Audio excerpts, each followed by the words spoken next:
Self-help, 2.4 billion industry in the UK alone and 38.7 billion globally. Projected to reach 3.4 billion in the UK by 2030 and 53.8 billion globally. How much of it is useful and how much is bullshit? Useful? Define your metric. Temporary mood boost? Sure. Sustained behavioural change? Rare. Systemic transformation? Almost never.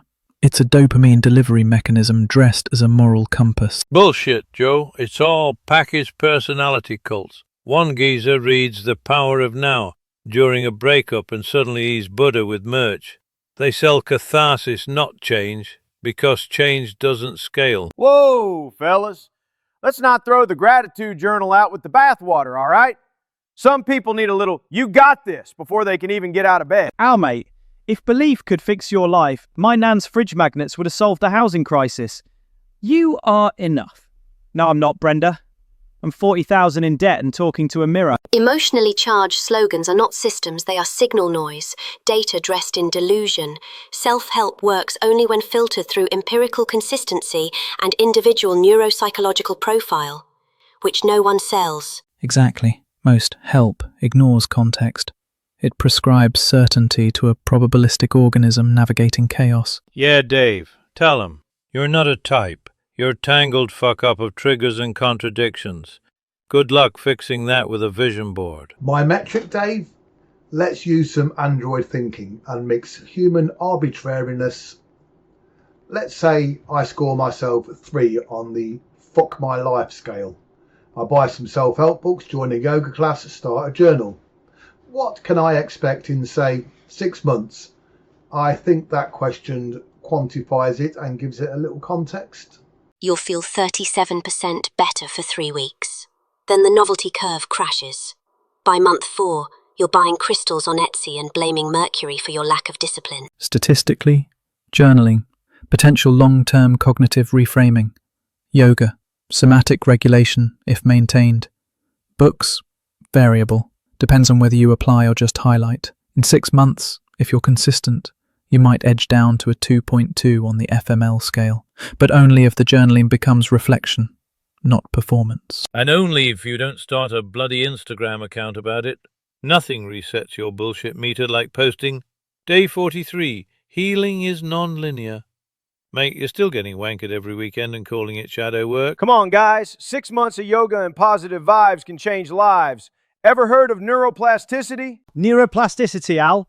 You barely survived a TEDx talk. You think your neurons are rewiring, they're just jogging in circles wearing sweatbands. Wow, this sounds like 4 wolves and a sheep arguing over what to have for lunch.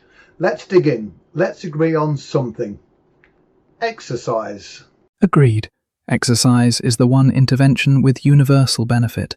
Reduces cortisol, elevates BDNF, regulates mood, boosts executive function. You can't argue with the data. But yes, beware novelty for novelty's sake. The wheel spins. It doesn't need reinventing. And yet, every track with abs is selling the forgotten Viking chest press. It's not forgotten, Darren, it's shite. You want results? Pick heavy things up, put them down, do it again. But hey, what about creatine gummies, bro? Or that new electrolyte, nootropic infused pre-workout goat urine blend? Gotta optimize the pump. Supplements are adjuncts, not salvation. Most studies show marginal gains in controlled environments, not miracles in your mum's garage. Creatine, validated. Ashwagandha, plausible. The rest, mostly powdered placebo with branding. And don't forget alpha male stacks from Gavin in a lab coat, who once did a bicep curl next to a scientist. They sell you piss in a jar, call it focus fuel, and slap a lightning bolt on the label. Bottom line, exercise equals real. Supplements equals maybe. Cautionary. Fitness influencers equals watch for the ones who sell identity over information. Meditation and yoga.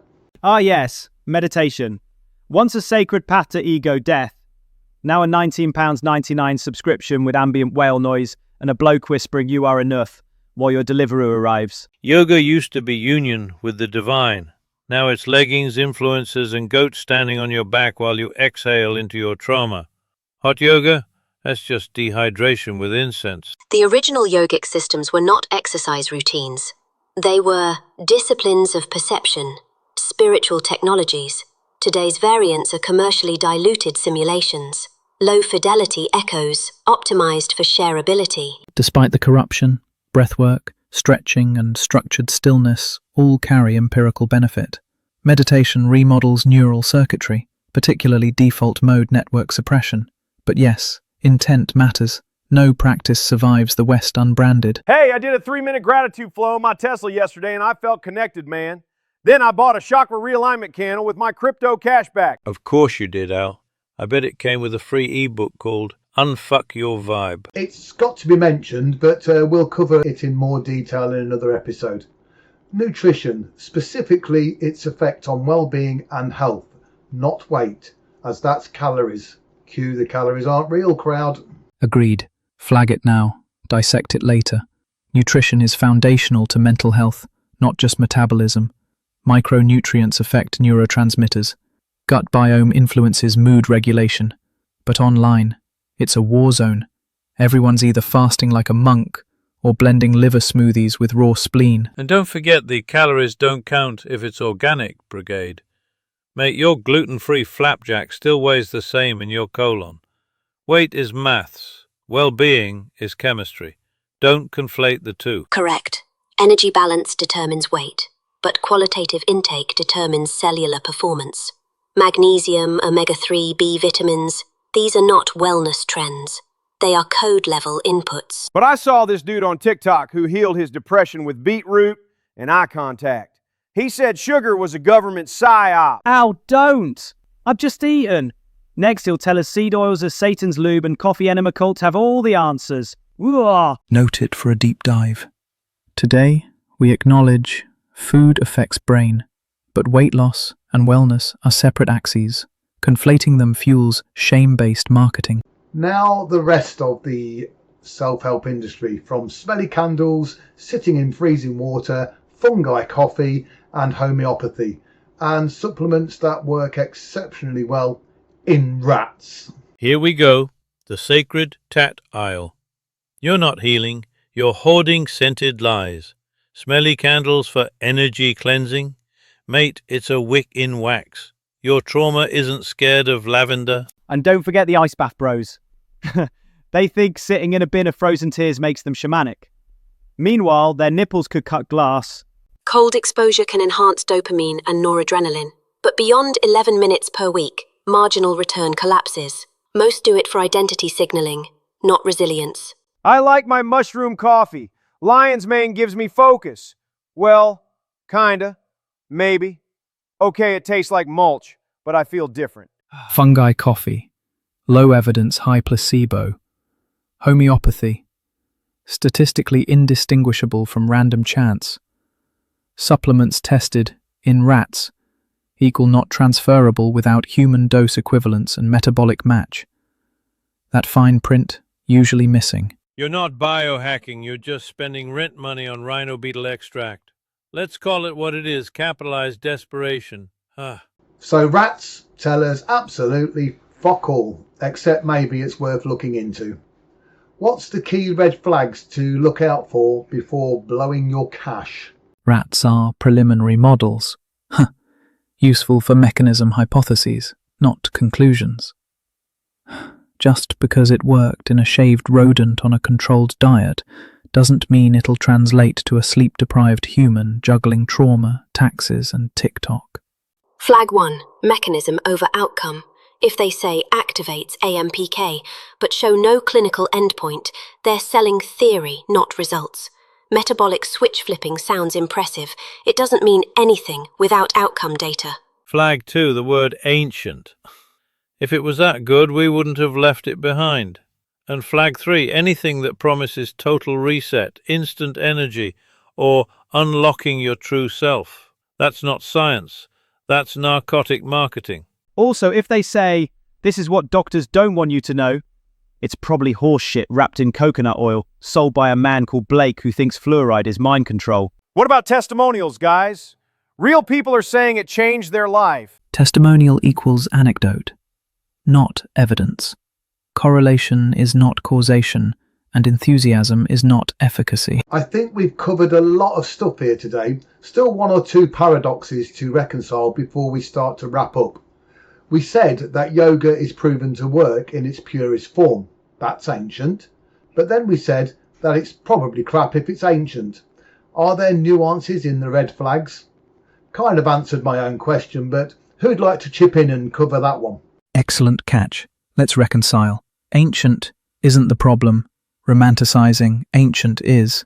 Yoga works because it survived scrutiny, not because it's old. Red flag. When ancient is used as sole justification, not a starting point for investigation. Correct. Yoga with lineage plus research equals valuable. Yoga rebranded as soul slimming calorie torch with goat equals gimmick. Nuance lies in the translation, not the tradition. It's the difference between old wisdom and old wankery. Ancient should mean worth looking into, not believe without question. That's how you end up steaming your genitals under a full moon. Or drinking ancient root tea your cousin got from a bloke in a poncho called Steve who reckons it aligns your molecules. Ha ha! Spoiler, it aligns your bowels. Ha ha! So we're saying, proven ancient practice with evidence? Keep it! Ancient hype with vibes only? Bin it! Got it. Thanks, team. So, who needs self-help? Who's most likely to seek it? Who's most likely to skint themselves in the process? And in a world so driven by success for status and opportunity, are the peddlers of bullshit pure evil? Or is their belief in their own bullshit the evil? If I know I'm selling you bullshit, am I worse than the believers selling you the same codswallop? The ones who seek self-help are often those in internal dissonance, confused, stuck, overwhelmed, ashamed, or simply desperate for coherence. Not weak, just searching, which makes them prime targets for anyone offering maps, even if the compass is cracked. Who's most likely to get rinsed? The ones in pain, mate. Pain reduces critical thinking. Add loneliness, financial strain, trauma. Now they're not just buying a book, they're buying a lifeline, even if that lifeline's just a shiny rope dipped in snake oil. The truly dangerous sellers are not the con men. It's the zealots, believers with anecdotal conviction and poor epistemology. They don't know they're wrong, which makes them harder to detect and impossible to debate. See, the proper grifters, the ones who know it's bollocks, they're at least honest in their dishonesty. But the believers, they'll preach celery juice to a cancer ward and call it divine alignment. Hey now, belief's powerful, man. Sometimes it's not about facts, it's about hope. Tell that to the bloke who maxed out his credit card on quantum frequency pads and still can't sleep without panic dreams. Hope without truth is just gullibility and drag. So, is belief the evil? No. Unexamined belief is. The moment someone trades curiosity for certainty, they stop helping and start harming. But if belief in the bollocks is strong enough, can the placebo not be real? Don't answer that. We'll be here all night. So, can each of you give a summary of your thoughts? What's helpful and what's not? And a piece of advice that could save the viewers a pretty penny. Then send me 50% for the service. Thank you. Helpful. Structured routines. Evidence-based practice. Tracking progress. Unhelpful vague promises, guru worship, and anything allergic to nuance. Advice: if the claim doesn't come with both mechanism and outcome data, it's a pitch, not a protocol. Helpful: walks, weights, water, and people who call you out. Unhelpful: one-size-fits-all saviours and £300 a month morning routines involving moon juice. Advice: if they sell certainty, run. If they sell exclusivity, run faster. Helpful: meditation, consistent exercise, micronutrient sufficiency, introspection with feedback. Unhelpful: trend chasing, pseudoscientific lingo, ancient secrets that require monthly subscriptions. Advice: optimize inputs, not identities. Do not buy anything you do not understand. Helpful: laughing at your own bullshit, then doing the work anyway. Unhelpful: shame-based sales tactics, spiritual flexing, and coaches who need coaching. Advice: If the sales page has more muscle than the method, spend the money on books, therapy, or a punching bag. Helpful. Positivity with realism.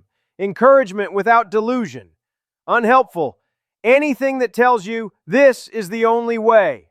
Advice. Don't go broke chasing versions of yourself that only exist on Instagram. Send the invoice to the collective unconscious, Joe. We'll settle in metaphors and awkward truths.